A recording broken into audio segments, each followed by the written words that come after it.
शहर के बीचों बीच एक बहुत पुरानी हवेली थी।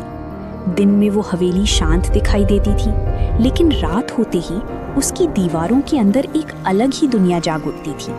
वो थी कॉकरोचों की गुप्त दुनिया, रात रानी नगर।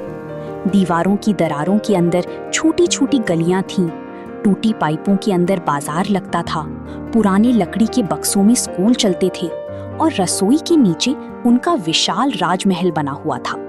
उस दुनिया का राजा था राजा कड़कनाथ। वो बहुत ताकतवर लेकिन थोड़ा घमंडी कॉकरोच था। उसकी सेना का कप्तान था टप्पू, जो हमेशा लड़ाई के लिए तैयार रहता था। लेकिन उसी नगर में एक छोटा, दुबला पतला और समझदार कॉकरोच भी रहता था, चिंकू। चिंकू को लड़ाई पसंद नहीं थी। उसे नई चीजें खोजने और लोगों की मदद करने में मजा आता था। उसकी सबसे अच्छी दोस्त थी गुड़िया, जो एक तेज और बहादुर कॉकरोच लड़की थी। गुड़िया पूरे नगर की सबसे तेज धावक मानी जाती थी। वहीं नगर के एक कोने में एक बूढ़ा वैज्ञानिक कॉकरोच रहता था, प्रोफेसर झुनझुन। उसकी बड़ी बड़ी मूंछें थीं और वो टूटे खिलौनों और तारों से अजीब मशीनें बनाता रहता था। बाकी कॉकरोच उसे पागल समझते थे, लेकिन चिंकू और गुड़िया हमेशा उसकी बातें ध्यान से सुनते थे। एक रात हवेली में नए इंसान रहने आई। उनके साथ एक मोटी काली बिल्ली भी थी, कालू।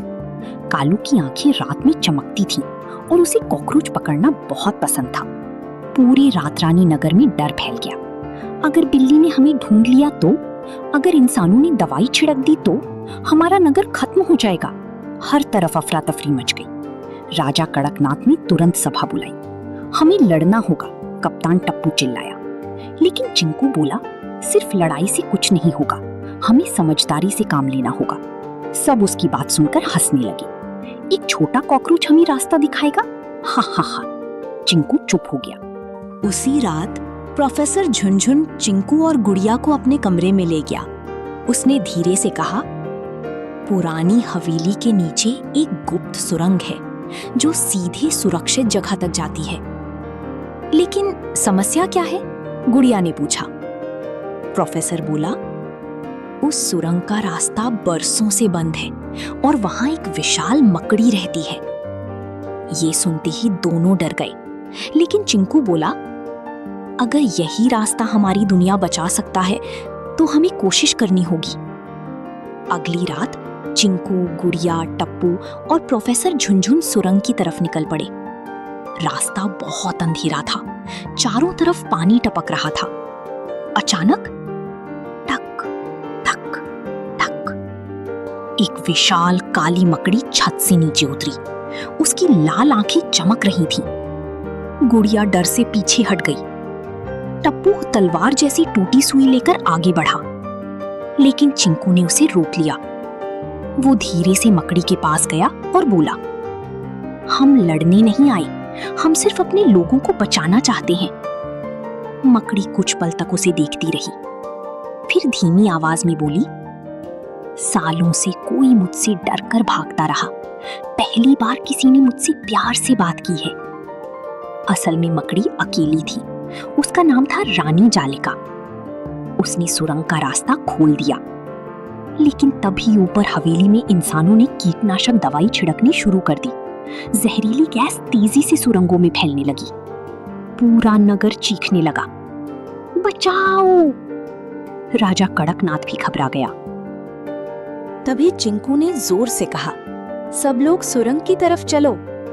गुड़िया बच्चों को लेकर दौड़ी। टप्पू बूढ़ों को सहारा देने लगा।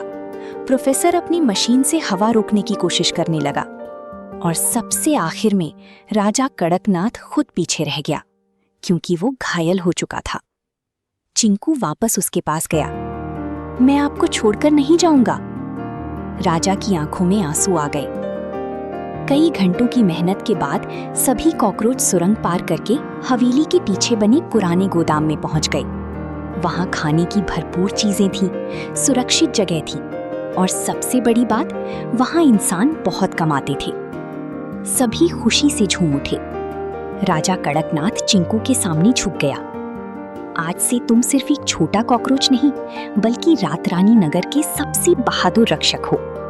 पूरा नगर तालियां बजाने लगा और उस दिन से कॉकरोचों की दुनिया में डर नहीं दोस्ती और एकता का राज होने लगा।